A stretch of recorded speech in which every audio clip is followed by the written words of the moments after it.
So hello everyone, good morning বলবো না, good মর্নিংটা এখন কেন বলবো না সেটা পরে জানাচ্ছি। এখন বাজে ভোর 4:15 আর সেই দিনটা চলেই এলো। আজকের আমি যাচ্ছি বানারস টু কলকাতা, আর ইচ্ছা আছে একদিনেই কমপ্লিট করব।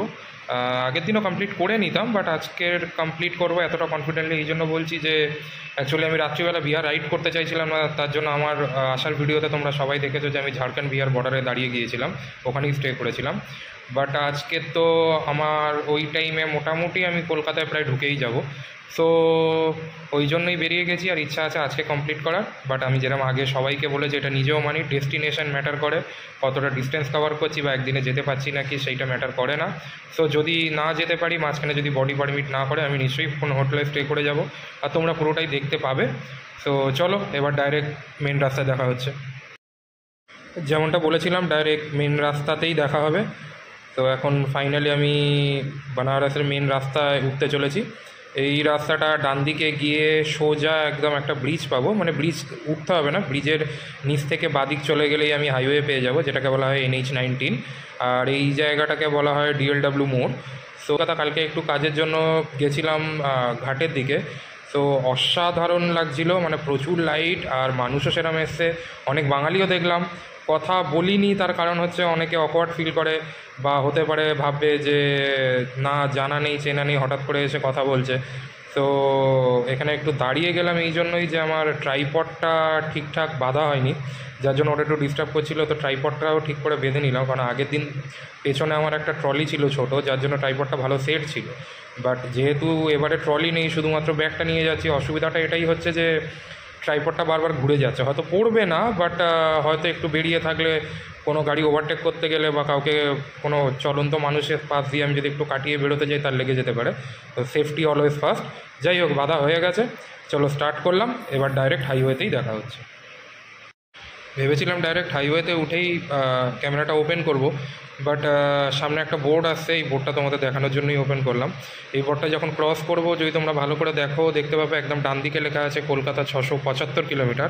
তার মানে আজকে সারাদিনে যদি আমি কমপ্লিট করতে পারি, আমাকে 675 কিলোমিটার ওয়ান ডে কভার করতে হবে। আর যদি করতে পারি, যদি, কারণ বডি পারমিট না করলে আমি এগোবো না। মাঝখানে যেখানে মনে হবে যে বডি আর সাথ দিচ্ছে না, সেখানে আমি দাঁড়িয়ে যাব, আর পাচ্ছি না সেখানে স্টে করে যাব কোনো না কোনো ছোটো হোটেল নিয়ে। কিন্তু যদি করতে পারি, তো এটা আমার জন্য একটা অ্যাচিভমেন্ট হবে। আমি জানি অনেকেই করেছে এই জিনিসটা, যে একদিনে বারাণসী টু কলকাতা বা কলকাতা টু বারাণসী রাইডটা কমপ্লিট করেছে। তো দেখা যাক কী হয়। আমি যে ব্রিজটার কথা বলছিলাম, সেই ব্রিজটা দেখো সামনেই চলে এসছে। এই ব্রিজটা নিচে দিয়ে ক্রস করে আগে এগোতে হবে না, জাস্ট এই মোড়টা থেকেই আমি বাদিক নিয়ে নেব। বাদিক নিয়ে সোজা ব্রিজটা ক্রস করলেই আমি যে হাইওয়েটা পাবো NH-19, যেটা সোজা আমাকে নিয়ে চলে যাবে কলকাতা। সরি, কলকাতা বলা ভুল। প্রথমে আমি পৌঁছাবো বিহার, তারপরে ঝাড়খণ্ড, তারপরে আমি ফাইনালি ওয়েস্ট বেঙ্গল এন্টার করবো, এবং ওয়েস্ট বেঙ্গল এন্টার করার পর কলকাতা পৌঁছাবো। সো চলো হাইওয়েতে উঠে ফাইনালি দেখা হচ্ছে। আর সত্যি কথা বলতে এটা আমার জীবনে প্রথম যে আমি ভোর 4:15 একটা রাইড স্টার্ট করেছি, এবং যেখানে আমাকে এতটা রাস্তা কভার করতে হবে। দীঘা মন্দারমণি ভোর 4:15 5টায় এরম বেরিয়েছি, বাট এই রাস্তার যে বিউটি বা এই রাস্তার যে সকাল হওয়ার যে বিউটিটা, সেটা এই প্রথমবার দেখতে চলেছি। এক্সাইটমেন্ট কাজও করছে, একটু ভয়ও কাজ করছে, নার্ভাসও আছি। তো দেখা যাক সব কিছু জয় করে আগে এগোতে পারি নাকি। চলো কিছু ভালো ভিডিওস ততক্ষণ তোমরা এনজয় করো। এরপরে সকাল হলে ডাইরেক্ট গুড মর্নিং বলেই স্টার্ট করব। তার কারণটা হচ্ছে আমি ভিডিও স্টার্টিংয়েই বলেছি যে গুড মর্নিং এখন বলবো না। আর কেন বলবো না, আজকে আমার একটা প্ল্যান আছে, দেখি সেটা যদি সাকসেসফুল করতে পারি, মানে যদি সেই জায়গায় একদম সূর্য উঠছে উঠছে আর আমি পৌঁছাতে পারি, তাহলে নিশ্চয়ই গুড মর্নিংটা ওখানে গিয়ে বলবো।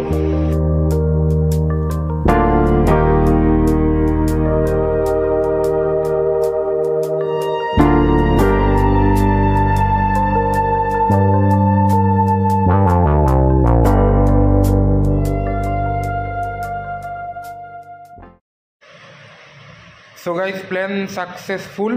আগে গুড মর্নিংটা বলে নিই। তার কারণ হচ্ছে আমি যে প্রথমেই প্ল্যানের কথাটা বলছিলাম, যে একটা ইচ্ছা আছে, যদি সেটা হয় তাহলে সেখানে গিয়েই তোমাদের গুড মর্নিং বলবো।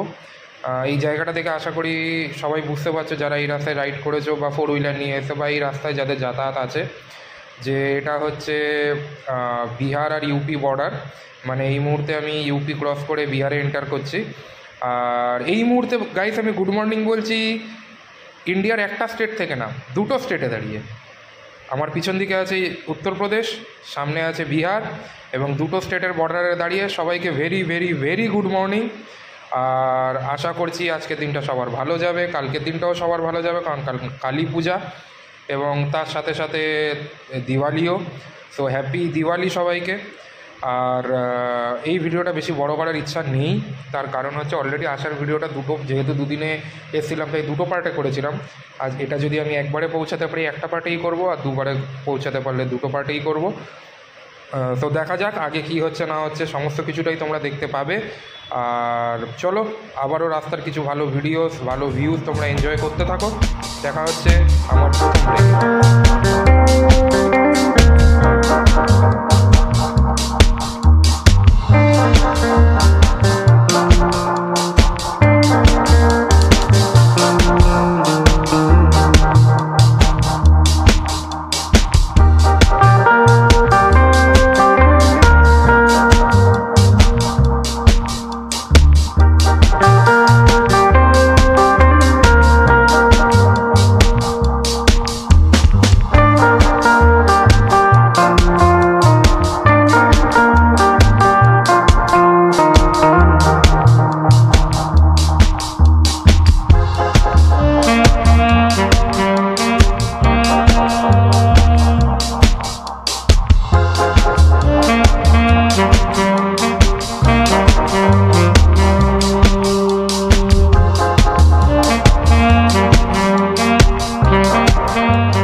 যে একেবারে ডাইরেক্ট আমি যেখানে প্রথম ব্রেক নেবো সেখানেই দেখা হবে। সো 103 কিলোমিটার আজকে কমপ্লিট, পুরোপুরি 103 কিলোমিটার না, 150-200 কিলোমিটার মতো এখনও বাকি আছে হয়তো, কারণ ওডোমিটার দেখাচ্ছে 102.8 কিলোমিটার। সত্যি বলছি প্রায় 99 কিলোমিটারের পর থেকেই মনে হচ্ছিলো এবার কোথাও দাঁড়াই। যারা এরকম লং রাইড করো তারা জানো যে আগের দিন রাত্রিবেলা এক্সাইটমেন্ট কাজ করে, এটাও মনের মধ্যে কাজ করে যে সব কিছু নিলাম তো। আর যেহেতু আমি বাইরে থাকি বানারসে, রুমের সব কিছু ঠিকঠাক দেখে বন্ধ করে তারপরেই আমাকে বেরোতে হবে, এটাও একটা টেনশন ছিল। ওই 5.5-6 ঘন্টার মতো ঘুম হয়েছে, তো এই জন্যই 98-99 কিলোমিটারের পর থেকে আমি অ্যাকচুয়ালি চায়ের দোকান খুঁজছিলাম, কারণ এটা খুব দরকার ছিল। আর খিদেও পাচ্ছিল সত্যি কথা বলতে। তো আমি কী করেছি, দাঁড়িয়ে সেরকম একটা কিছু না, একটু ভালো করে জল খেলাম, তারপরে দুটো চা খেয়ে আর দুটো বিস্কিট খেয়ে আবার রাইডটা স্টার্ট করলাম। বাট তারপরেও কিছুক্ষণ আমি দাঁড়িয়ে একটু হেঁটে নিয়েছি, কারণ এরপরে আবার 100 কিলোমিটার ইচ্ছা আছে, যদি বডি পারমিট করে আরও 100 কিলোমিটার বাদে গিয়েই আমি দাঁড়াবো, তার জন্য একটু হেঁটেও নিয়েছি। আর চলো দেখা যাক এটাতেও আমি আরও 100 কিলোমিটার কমপ্লিট করতে পারি নাকি। যদি পারি সেটাও তোমরা দেখতে পাবে, যদি না পারি তাও দেখতে পাবে। কিন্তু আমার একটা রিকোয়েস্ট সবাইকে, আমি 100 কিলোমিটার কমপ্লিট করছি মানে তোমাদেরকে করতেই হবে, বা আমি 100 কিলোমিটার কমপ্লিট করছি মানে নেক্সট স্টপেজটা আমি 100 কিলোমিটারেই কমপ্লিট করব, নট ম্যান্ডেটারি।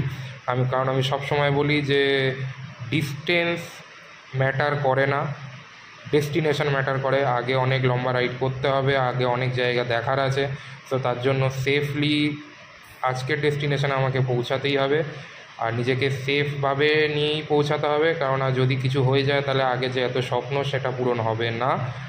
আর রাস্তার ভিউটা সত্যি মানে মুগ্ধ করছে, আর এই মুহূর্তে ভয়টা অনেকটা কমে গেছে। আর যেহেতু অলরেডি 100 কিলোমিটারের উপর রাইড করে নিয়েছি, তো যে একটা নার্ভাসনেস কাজ করছিল সেটাও অনেকটা কমে গেছে। আর দেখা যাক আজকে কলকাতা পৌঁছাতে পারি নাকি। চলো আবার দেখা হচ্ছে।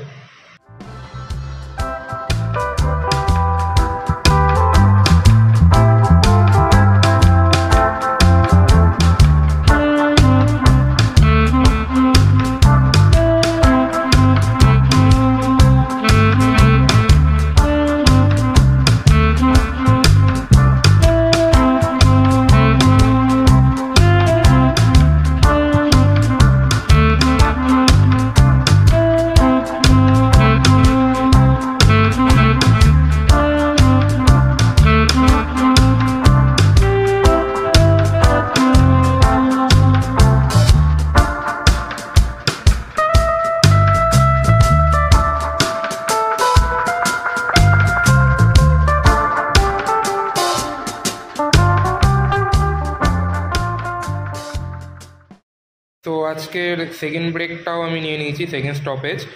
আর এখানে দাঁড়িয়ে অ্যাকচুয়ালি আমি রুম থেকে বেরোনোর সময় একটু কফি বানিয়ে ফ্লাস্কে নিয়ে নিয়েছিলাম, কফিটাই খেলাম। হালকা ঘুম পাচ্ছিল, আর এখানে ব্রেকটা একটু বেশিই নিলাম, প্রায় আধা ঘন্টা থেকে 40 মিনিট, কেননা আগে নিজের সেফটি, তো ওই জন্যই কফিটা খেয়ে একটু এদিক ওদিক হাঁটাচলা করে আবার জার্নিটা স্টার্ট করলাম। আর এবার আমি স্টপেজটা দিয়েছি প্রায় 205 কিলোমিটারে। তো চলো দেখা যাক। আর সত্যি কথা বলতে ভোর 4:15 স্টার্ট করেছিলাম, এখন বাজে প্রায় 7:25। তো 200 কিলোমিটার কমপ্লিট করলাম প্রায় 4:15 থেকে 7:25, মানে হচ্ছে 3.5 ঘন্টার কাছাকাছি। আর এটা শুধুমাত্র পসিবল হয়েছে সকাল সকাল বেরোতে পেরেছি বলে, কারণ হাইওয়েতে গাড়িও কম ছিল। আর এবারে তো আসল রাস্তা আসতে চলেছে, কারণ ঝাড়খণ্ড এন্টার করলেই আমি প্রচুর গাড়ির চাপ পাবো, সেটা আমি জানি। তো যতক্ষণ না গাড়ির জ্যামটা পাচ্ছি ততক্ষণ যতটা পারি টেনে নিই। তো চলো দেখা হচ্ছে আবার। সো গাইস, প্রায় ঝাড়খণ্ড বিহার বর্ডারে আমি চলেই এসেছি। যদি খুব ভুল না হয় সামনে একটা ব্রিজ আছে, ব্রিজটা ক্রস করলেই আমি বিহার থেকে ঝাড়খণ্ডে এন্টার করে যাব। সো দেখা যাক। আজকের তো ইউপি থেকে স্টার্ট করলাম, বিহার ক্রস করে এই আমি ঝাড়খণ্ড এন্টার করছি, এই ব্রিজটার কথাই আমি বলছিলাম। তো ঝাড়খণ্ড এন্টার করার পর এবার সত্যি কথা বলতে ইচ্ছা আছে যে আমি আর একটা ব্রেক নেবো, মানে আমার থার্ড ব্রেকটা নেবো, কারণ 100 কিলোমিটার প্রায় কমপ্লিট হয়েই গেছে, প্রায় না 100 কিলোমিটার কমপ্লিট হয়েই গেছে। তো সামনে একটা ব্রেক নেবো, চলো ডাইরেক্ট ব্রেকের পর দেখা হচ্ছে। সো গাইস, আজকের থার্ড ব্রেকটাও আমি নিয়ে নিয়েছি, এখন বাজে প্রায় 12:50। তো বুঝতেই পারছো এই ব্রেকটা বেশ অনেকক্ষণেরই, প্রায় 1 ঘন্টার বা 1 ঘন্টার ওপরেরই ব্রেক নিয়েছি। আর সত্যি কথা বলতে অনেক কিছু জানতে পারলাম যেখানে আমি ব্রেকটা নিয়েছিলাম। জাস্ট ডান হাতে যে পাহাড়টা তোমরা দেখতে পাচ্ছ, পাহাড়টার নাম হচ্ছে চণ্ডেশ্বরী পাহাড়। বলা হয় যে পঞ্চপাণ্ডব নাকি কোনো কারণে এই পাহাড়ের গুহায়, মানে গুহা আছে একটা, গুহা বলা ভুল, আমি মাঝে মাঝে হিন্দিতে চলে যাচ্ছি, গুহাতে রেস্ট নিয়েছিল পঞ্চপাণ্ডব। আর বলা হয় ওখানে একটা জায়গা আছে যেটা পাথর দিয়ে আটকানো আছে, গুহাটা পাথরটা দেখতে প্রায় দরজার মতো। আর বলা হয় ওই দরজাটা নাকি আজ পর্যন্ত কেউ খুলতে পারেনি। আর সেই দরজাটা না খুলতে পারার কারণটা হচ্ছে যে ওই গুহায় যে পাথরটা রাখা আছে সেটা নাকি পঞ্চপাণ্ডবের মধ্যে যিনি ভীম ছিলেন, ভীম সেই পাথরটা তুলে রেখেছিলেন যাতে রাত্রিবেলা কোনো রকম বন্য জন্তু জানোয়ার তাদের কোনো রকম ক্ষতি করতে না পারে। আর আশা করি মহাভারতে ভীমের শক্তি সম্পর্কে তোমাদের সবারই আইডিয়া আছে। তো ভীম যে পাথর তুলেছে সেই পাথর সাধারণ মানুষের ক্ষেত্রে তোলা সম্ভব না। এবং আরও আমি শুনেছি ওই গ্রামে নাকি আগে কারোর কোনো রকম অসুবিধা হলে সেই অসুবিধা ওই পাহাড়ের গুহায় গিয়ে যদি সত্যিকারের মনে জানাতো আর প্রার্থনা করতো ঠিক হওয়ার জন্য, তাহলে নাকি সেটা ঠিকও হয়ে যেত। ওনার থেকে একটা গল্প শুনলাম যে ওই গ্রামেই নাকি কোনো একটি মেয়ের বিয়ে হওয়ার কথা ছিল। তো তখনকার দিনে নিয়ম ছিল যে বিয়ের জন্য তোমাকে ঠাকুর ফর্দ দিয়ে দেবে, সেই ফর্দ দেখে তোমাকে জিনিস আনতে হবে, ঠাকুর এসে রান্না করে দিয়ে যাবে। এবং তখন নাকি যদি ঠাকুর বাসন নিয়ে আসতো নিজের, তার একটা আলাদা দাম ছিল, মানে তাকে দিতে হতো। আর যদি বাসন ছাড়া আসতো তাহলে শুধু ঠাকুর মানে নিজের রান্না করার দামটা নিয়ে চলে যেত। কিন্তু সমস্যাটা ছিল যে সেই পরিবারের নাকি এতটাই আর্থিক অবস্থা খারাপ ছিল যে তারা যদি ঠাকুরের ফর্দ অনুযায়ী জিনিসপত্র কিনতো তাহলে বাসন শুদ্ধ ঠাকুরকে তারা ভাড়া করতে পারতো না রান্না করার জন্য। আর যদি বাসন শুদ্ধ ঠাকুরকে ভাড়া করতো তাহলে ফর্দ অনুযায়ী কাঁচা জিনিসপত্র বাজার থেকে কিনতে পারতো না। তো সেই জায়গায় দাঁড়িয়ে ওনারা ওই গুহায় দরজার সামনে গিয়ে এই অসুবিধার কথা জানিয়েছিলেন। এবং যেদিন জানিয়েছিলেন সেদিন রাত্রেই ওনারা স্বপ্ন পান যে ওনারা হয়তো ওই গুহার দরজার সামনে থেকে কিছু বাসনপত্র নিচ্ছেন। তো সেই কথা অনুযায়ী, মানে স্বপ্ন অনুযায়ী, ওনারা বিয়ের দিন সকালবেলা মানে ভোরবেলা নাকি ওখানে গিয়েছিলেন এবং গিয়ে দেখেওছিলেন যে ওখানে প্রচুর কাঁসার বাসনপত্র।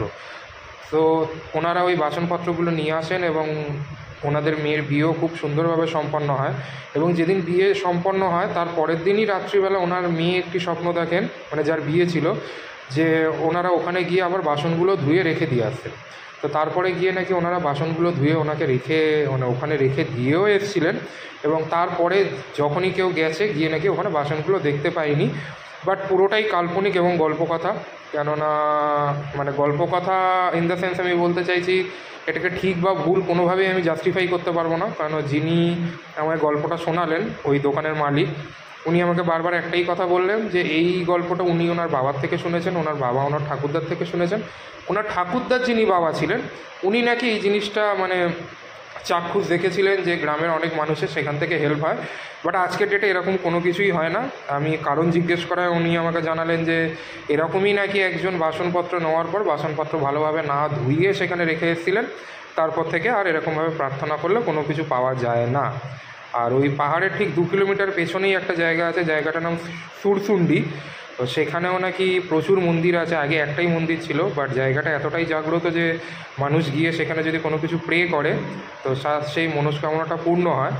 আর মনস্কামনা পূর্ণ হওয়ার পরেই অনেকেই এসে নাকি সেখানে মানে ছোট ছোট মন্দির বানিয়ে দিয়ে গেছেন, বা যেটা বলেছিলেন যে আমার মনস্কামনা পূর্ণ হলে আমি এটা করব সেটা করেছেন। একবার ইচ্ছা আছে সেখানে যাব, যদি বেনারস থেকে কলকাতা ফেরার সময় কখনো সেখানে যাই সেটার উপর আলাদা করে একটা ব্লগ আমার আনার ইচ্ছা আছে। তো চলো, এই ছোট্ট ছোট্ট চাকায় চলতে চলতে ঠিক পৌঁছে যাব। এখনও অবধি এনার্জি ঠিক আছে। আর সবাইকে একটা কথা জিজ্ঞেস করার আছে, ভিডিও তোমরা দেখছো, ভিউজ আসছে, বাট যখন দেখছো একটা সাবস্ক্রাইব করে দাও, একটা লাইক করে দাও। এটা করতে থোড়ি পয়সা লাগে, হয়তো কিছু কেবি তোমার ইন্টারনেট খরচা হবে। আরে বস, তাতে তো আমি কিছুটা মোটিভেশন পাবো, কারণ এরপরে আরও অনেক ভিডিও আনার চেষ্টা করছি। আমি জানি এই ভিডিওটা অনেক লেটে আসছে, মাঝখানে আমি কিছু শর্টসও আপলোড করছিলাম, কারণ একটু অসুবিধা হয়ে গেছিলো, অফিসের প্রেশারও ছিল, যার জন্য সময় পাচ্ছিলাম না আমি এই ভিডিওটা এডিট করার। বাট দেখছো যখন অ্যাটলিস্ট একটা লাইক একটা সাবস্ক্রাইব, তাহলে তো আমারও একটা মোটিভেশন পাই, আমি একটু এনার্জি পাই আগে আরও ভিডিও আনার জন্য। যেন আমার ইচ্ছা আছে আগে বারাণসী টু কলকাতা যেরকম করলাম, এবারে বারাণসী ফেরার পর বারাণসী টু প্রয়াগরাজ সঙ্গম একটা ভিডিও বানাবো, যেটা ওয়ান ডেই হবে, মানে যেদিন যাব সেদিনই ফিরবো। কিছু সঙ্গমের ভিডিও তোমাদের জন্য থাকবে, কিছু ইনফরমেশন থাকবে। বাট যদি এই ছোটো ছোটো মোটিভেশনগুলো না পাই তাহলে কি ভালো লাগবে? প্লিজ প্লিজ প্লিজ করে দাও। টাকা তো খরচা হচ্ছে না, কিছু কেবি জাস্ট ইন্টারনেট খরচা হচ্ছে, এইটুকু তো বস মানে আমি চাইতেই পারি তোমাদের কাছে। সো ভিডিওটা ভালো লাগলে please like share comment subscribe করো, যেটা আমার জন্য মোটিভেশন। আর এরপরে দেখা হচ্ছে আমার 4th স্টপেজে, 4 নম্বর স্টপেজের পরে আবার কথা হবে। ততক্ষণ আর কিছু রাস্তার ভালো ভিডিও তোমরা এনজয় করতে থাকো।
সো গাইস, আজকের 4th স্টপেজটা আমি কমপ্লিট করলাম। আর যেখানে দাঁড়িয়েছিলাম ঝাড়খণ্ডের মধ্যে একটা জায়গাটার নাম হচ্ছে খড়কাবাদ। এখানের মানুষের থেকে জানতে পারলাম যে এখনও প্রায় 80 থেকে 90 কিলোমিটার গেলে তবে আমি ওয়েস্ট বেঙ্গল এন্টার করব। আর বডির যা কন্ডিশন, আশা করছি আবার 100 কিলোমিটার আমি আরামসে গাড়ি চালিয়ে নিতে পারবো। সো চলো দেখা যাক ডাইরেক্ট ওয়েস্ট বেঙ্গলে এন্টার করতে পারছি কেননা তার আগে যদি বডি পারমিট না করে, সত্যি বলছি আমি দাঁড়িয়ে যাব, রেস্ট নেবো। যেটা আমি আগে বলেছি যে আমার জন্য মেন ডেস্টিনেশনটা ম্যাটার করে, ডিস্টেন্স কতটা কভার করছি সেটা না। সো দেখা যাক, আর চেষ্টা করছি ডাইরেক্ট ওয়েস্ট বেঙ্গলেই তোমাদের সাথে কথা বলার, বাট যদি তার আগে দাঁড়ায় নিশ্চয়ই কথা বলবো। চলো দেখা হচ্ছে আবার। সো গাইস, ভেবেছিলাম ক্যামেরাটা একেবারে যেখানে ফিফথ স্টপেজটা দেবো সেখানেই ওপেন করব, বাট আমি এই জন্যই ওপেন করলাম যে অলরেডি 120 কিলোমিটার গাড়ি চালিয়ে নিয়েছি, আর এখন একটা তুমুল লেভেলের এনার্জি কাজ করছে, কেননা ওয়েস্ট বেঙ্গল অলরেডি এন্টার করে গেছি, আশা করি তোমরা বুঝতে পেরেছো। এনার্জিটা এই জন্যই কাজ করছে যে জানি না এটা একটা এক্সাইটমেন্ট নাকি যে আমি দিওয়ালিতে বাড়ি যাচ্ছি, আর এখন মনে হচ্ছে একদিনে কমপ্লিট করেই দেবো। বাট তবুও যদি আমি আমার ইচ্ছা অনুযায়ী আমার নেক্সট স্টপেজটা এখন গিয়ে শক্তিগড়ে দিতে পারি, তাহলে এটা আমার জন্য একটা অ্যাচিভমেন্ট হবে, পার্সোনালি আমার জন্য। আমি কাউকে ছোট করে বা কারোর সাথে কম্পেয়ার করে এটা বলছি না। যদি কারোর মনে হয় কারোর সাথে কম্পেয়ার করছে, আমায় ক্ষমা করে দিও, কারণ আমার কাউকে হার্ট করার কোনো ইচ্ছা নেই। বাট পার্সোনালি আমি আমার স্কুটি নিয়ে ননস্টপ মিনিমাম 150 কিলোমিটার গাড়ি চালাবো একবারে, যেটা হবে খড়কাবাদ টু শক্তিগড়। আর এনার্জি লেভেল যা কাজ করছে মনে হচ্ছে এখন তো কলকাতা অবধিও পৌঁছে যেতে পারি রেস্ট না নিয়ে, বাট না, রেস্টটা নেবো, কারণ আমারও রেস্ট দরকার। এন্ড অফ দ্য ডেতে গিয়ে সেফটি ফার্স্ট, কেননা ডেস্টিনেশন ম্যাটার করে, ডিস্টেন্সটা ম্যাটার একদমই করে না। যে আমি কতটা গাড়ি চালাতে পেরেছি সেটা দিয়ে আমি সবাইকে বাহবা দেখিয়ে বা বড় করে বলবো, বাট শক্তিগড় এখান দিয়ে যা দেখাচ্ছে, আশা করছি যদি ডাইরেক্ট শক্তিগড়ে গিয়ে দাঁড়াতে পারি, 150 কিলোমিটার ননস্টপ আমার এটা গাড়ি চালানো হবে, যেটা আমার একটা নিজস্ব অ্যাচিভমেন্ট, খুবই ভালো লাগবে। বাট এই ভালো লাগার চক্করে আমি এটা করবো না যে বডি পারমিট দিচ্ছে না তবুও আমি শক্তিগড় অবধি যাবো। সো চলো দেখা যাক, যদি শক্তিগড় অবধি যেতে পারি তাহলেও দেখা হবে, যদি না যেতে পারি সেটা যেখানেই আমি স্টপেজ নেবো তোমাদের নিশ্চয়ই দেখাবো, নিশ্চয়ই জানাবো, সেখানে গিয়ে কথা হচ্ছে। চলো। সো গাইজ, তোমরা দেখতে পাচ্ছ ফাইনালি 162.8 কিলোমিটার ননস্টপ এখন আমি শক্তিগড়ে। আর সত্যি কথা বলতে আরও অনেক ভিডিও করার ইচ্ছা আছে, বাট এক্সাইটমেন্ট এতটা কাজ করছে যে করতে পারছি না। ফাইনালি এটা আমার জন্য একটা অ্যাচিভমেন্ট, আমার জন্য 162.8 kilometre nonstop from Kharkabad Jharkhand to Shaktigarh. So এখানে ইচ্ছা আছে মিনিমাম 1 ঘন্টা রেস্ট আমি নেবই, আর এই 1 ঘন্টার রেস্টটা কমপ্লিট করে তারপরে ফাইনালি কলকাতায় দেখা হবে। সো চলো, এরপরে ডাইরেক্ট কলকাতায় এন্টার করেই দেখা হচ্ছে, কারণ এবার আমি জ্যাম পেতে শুরু করেছি, অলরেডি পাবো আরও আগে গিয়ে জানি। আর এই জ্যামগুলো কাটিয়ে বেরোই, যখন কলকাতা এন্টার করব ডাইরেক্ট তখন দেখা হচ্ছে। গাইস, ফাইনালি কলকাতা আমি এন্টার করছি। এই জায়গা থেকে যাদের যাতায়াত আছে তারা বুঝতে পারছো, বা এই রাস্তায় যারা রাইড করেছো তারাও বুঝতে পারছো, সামনে একটা টোল আসবে, টোলটা ক্রস করলেই হাওড়া ব্রিজ। ফিলিংসটা কীভাবে বোঝাবো মানে জানি না, কেননা যেদিন কলকাতা টু বারাণসী কমপ্লিট করেছিলাম, হয়তো 2 দিনে করেছিলাম, বাট তখন একটা আলাদা ফিলিংস ছিল, আর এই ফিলিংসটা তার থেকে শতগুণ বেশি, কেননা একদিনে কমপ্লিট করলাম। তার সাথে অ্যাড অন এটাও হয়ে গেছে Kharkabad Jharkhand to Shaktigarh 162.8 kilometre nonstop with my Burgman 125 scooty. So মানে এই আশা করি বুঝতে পারছো, বলতে পারছি না আমি, মানে কি বলবো। সো এটা আমার জন্য একটা অ্যাচিভমেন্ট, আমার জন্য, আমি আবারও বলছি আমার জন্য, অনেকেই এটা করেছে হয়তো, বাট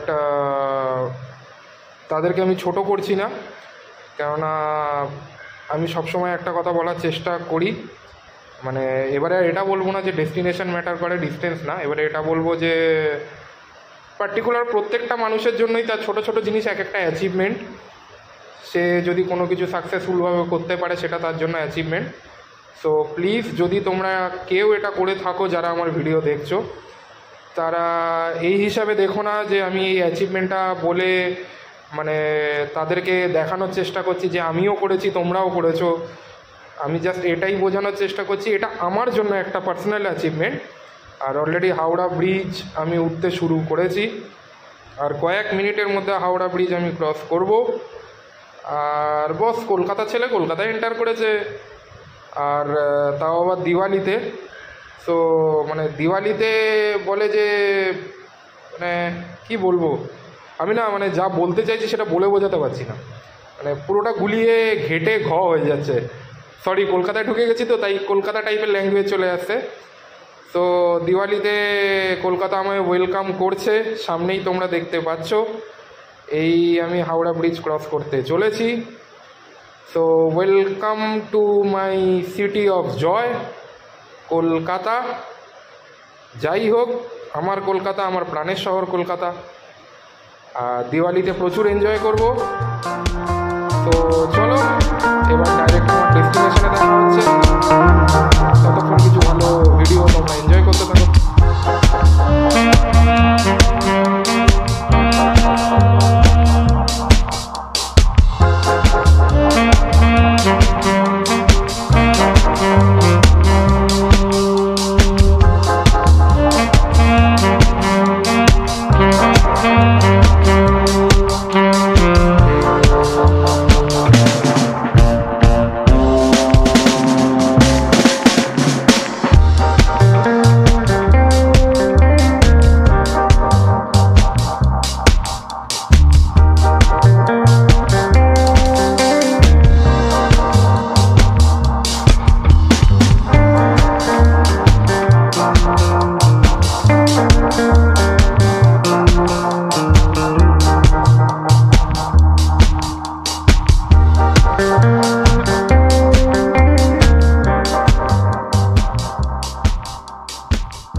সো গাইস, ফাইনালি আমি আমার পাড়ায় এন্টার করতে চলেছি।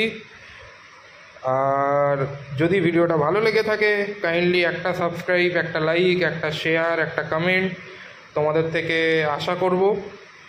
কমেন্টে খুব ভালো লিখতে বলছি না, আমাকে এইটুকু জানানোর চেষ্টা করো যে এই রাইডিং ভিডিওয়ে আমি কি ভুল করছি। কেননা তোমরা আমাকে যত এই জিনিসগুলো জানাবে, আমি জিনিসগুলো শুধরানোর চেষ্টা করব। আগেও বলেছি একদিনে পারবো না শুধরাতে, আস্তে আস্তে শুধরানোর চেষ্টা করব। বা ভিডিওগ্রাফিতে যদি কোনো রকম কিছু আমাকে চেঞ্জ করতে হয় যেটা আমার জন্য ভালো, সেটাও আমাকে প্লিজ কমেন্টে জানিও। কেননা তোমাদের একটা সাবস্ক্রাইব, একটা লাইক, একটা শেয়ার, একটা কমেন্ট আমার জন্য প্রচুর মোটিভেশন হয়ে দাঁড়াবে। আর নেক্সট ব্লগ ইচ্ছা আছে বারাণসী টু প্রয়াগরাজ সঙ্গম, যেটা একদিনেই হয়ে যাবে, মাত্র 120 kilometre.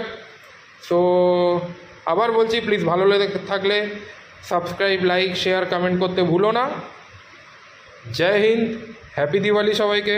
Have a safe Diwali, নিজের খেয়াল রেখো এবং তোমার দিওয়ালি যেন অন্য কারোর জন্য অসুবিধার কারণ হয়ে না দাঁড়ায়, সেই দিকেও খেয়াল রেখো। আবার দেখা হচ্ছে। জয় হিন্দ, টাটা, বাই বাই। আজকের জন্য গুড নাইট।